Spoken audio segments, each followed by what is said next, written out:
All right, so this is our Healthy Living series, Thriving with Diabetes During the Holiday Season, put on by Northeastern Nevada Regional Hospital.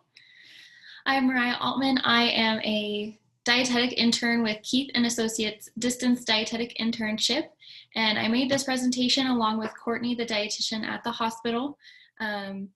And since we are unable to do this in person due to COVID restrictions and things like that, we decided to do it over a recording for you guys. And so you can see my background from home. But what we'll be talking about today is some tips to really help you through this holiday season, living with diabetes and around all of the food and stress that can surround it. So we'll go through these tips. And then at the end, we'll show an example of a plate that you can have and that you can make at your dinner time. And then if you have any questions, feel free to reach out to us at the hospital. So the first tip is to not skip meals. How many of us have said, because I want all the yummy food at dinner time, I'm not going to eat breakfast, I'm not going to eat dinner? I'm guilty of this. However, skipping meals can lead to overeating at dinner time. It could lead to that bloating feeling, abdominal pain, general tiredness and fatigue, and where you can't really function anymore because you're just so full. It can also lead to uncontrolled blood sugar levels. When you're not eating, yeah, blood sugar is going to drop super low, and then when it finally gets all that food, it can spike really high. So we want to make sure that our goal is to still keep stable blood sugars throughout the day, even in the holidays. So what to do instead? We want you to eat normally throughout the day. So having your breakfast, lunch, and dinner, even if it looks a little different, even if it looks maybe a little smaller because you do want to eat a little bit more at dinner time, still eat regularly throughout the day. Listen to your hunger and fullness cues at the big event. So if you're sitting down and you've got a big plate and you've got a few bites left, but your body's telling you no, listen to your body. It knows what it needs, it knows what it wants. And by pushing yourself, you're just going to get those uncomfortable feelings afterwards anyway. Stick to a somewhat normal routine. If you usually wake up at 6, eat breakfast at 7. If your day is a little later since it is a holiday, go ahead and try to wake up at 7, eat at 8. And then just stick to a normal routine, especially with checking your glucose levels regularly and making sure that you just keep a consistency that would be there. It shouldn't be a completely new day because it's a holiday. It should still have some kind of your normal routine in there. Tip number 2 is to also cook healthy. So where we want to focus on what kinds of food we're eating, we want to focus on how we're cooking them and preparing them. So this could be skimming the fat from foods, steaming foods rather than adding creams or sauces to them. So steaming carrots and broccoli instead of, drenching them in cheese and a creamy sauce. Using fresh foods as much as you can over canned goods. Canned goods, since they are preserved, they can have a lot of sodium in them. You can look for reduced or low sodium options. That's also there for you. And you can also drain them and rinse them off to get some of the sodium off, but fresh foods are always going to be lower in that sodium content if that is something you're concerned about. And eating meats without the skins. So some healthy food swaps. So potatoes aren't bad, but they are starchy and they can increase your blood sugar pretty quickly. So instead of mashed potatoes, maybe go for sweet potatoes. Instead of regular butter, use a plant-based butter. This will have more monounsaturated fats, polyunsaturated fats rather than the saturated fats in the regular butter. And you can see down in the middle that Pure Blends avocado oil plant-based butter. That would be a good option. Instead of whole milk, we want that low-fat milk. That low-fat milk will give us a little less calories, a little less fat, and then we can kind of portion out what we didn't get from that whole milk that we used in cooking in a dish. We can use it to actually eat another portion maybe of something that we would enjoy. Instead of alcohol, doing a homemade cider. And when making homemade cider, instead of packing it full of sugar and things like that, you can use a non-sugar sweetener. You can use cinnamon, nutmeg, and tons of fruits will also make them sweet and delicious. Tip number 4 is to stay active. We want to stay active as much as we can throughout the entire year. It gets very difficult when it starts to get cold outside, it gets dark earlier outside, but it is still so important to do. And especially around the holidays, we're usually around family. So find activities to do with the whole family. You could do Frisbee, you can do raking leaves and jumping in the pile. You get some fun out of that. Family football, autumn walks around the park. The leaves are changing colors. There's nice breezes. You don't get too hot. When the snow hits, you can go sledding, snowshoeing. Those are great exercises because that snow gives you a little bit more resistance there. And shoveling the snow you've been putting off. Seems like a chore, but you get the whole family involved and it can be pretty fun. So mental fortitude. A lot of times we think, what is mental fortitude? So it's defined as the ability to focus on and execute solutions when in the face of uncertainty or adversity.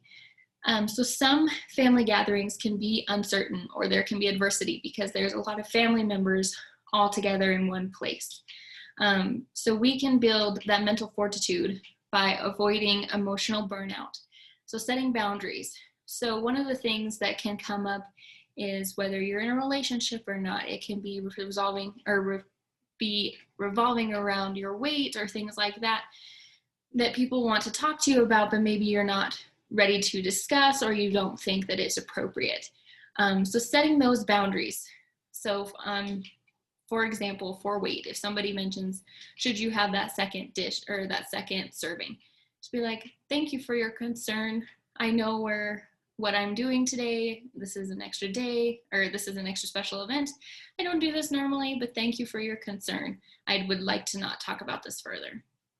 Things as simple as that can really help to keep your emotions under control and help you from burning out with them. Managing your stress. So this you want to prepare for this before the big holiday. So if you know Thanksgiving's coming up, there's going to be a lot of people around and you're not going to get a lot of time to yourself. In the days leading up to, say, Thanksgiving, go ahead and schedule in some white spaces for yourself. So you have your tasks that you do each day, you have work, but then you're going to see a little white area in your calendar that doesn't have anything listed. It's not color blocked. It doesn't have an appointment in there. Use that time for a stress relieving activity, whether it's taking a walk or reading a book or listening to music, taking a bath, etc., etc. Just something to manage your stress. And then remembering your why. When we remember why we're doing things, it really helps to build our mental fortitude up and to be able to face adversity and uncertainty. So why do you want to keep your blood sugars under control? Because, it's healthy for me, because I want to be healthy for my family. I want to be able to go to a vacation I have in 2 weeks, things like that. The other one, it kind of goes a little hand in hand, is to be mindful. Some practical tips on being mindful is don't stand next to snack foods. So if the snack foods are all sitting out and you're standing there talking with somebody and just snacking on them, pretty soon you're going to realize you're not going to realize how much you've eaten actually. And then that can lead to more overeating as well later on. So go ahead and grab a small plate with some portions on it, sit down somewhere away from the food, and then have that conversation with somebody. Savor and experience every bite. The other part of being mindful is to really slowly eat your food. So take that bite. Taste how it tastes, feel how it feels in your mouth, the textures it has, the flavors it has, look at the colors, everything. Just kind of take it all in, and that will really help you to focus on portion sizes and whether you actually like the food or not. And then enjoy the company around you and take the focus off of food. So a lot of time we put the focus on food because there's a lot of it around. However, we're also there for family and friends and the company that they bring. So be sure to maybe put them first instead of the food, and that might help you be a little bit more able to control how you feel around it as well. If you're going to dinner somewhere else, take a healthy dish you and everyone will be able to enjoy. So there will be a few recipes that will be attached to this presentation that you can download.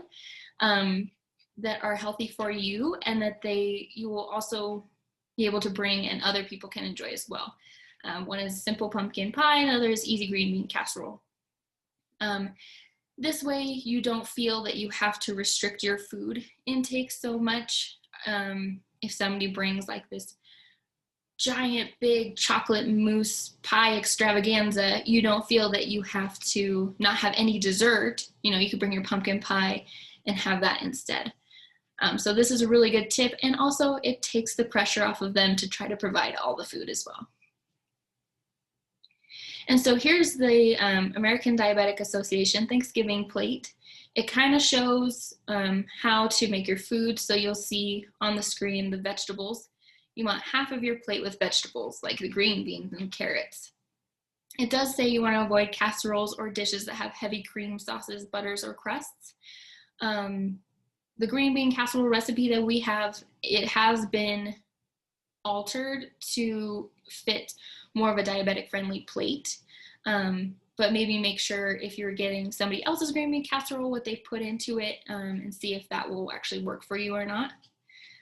Some other vegetables to consider to include on your plate include broccoli, salad, Brussels sprouts, or asparagus.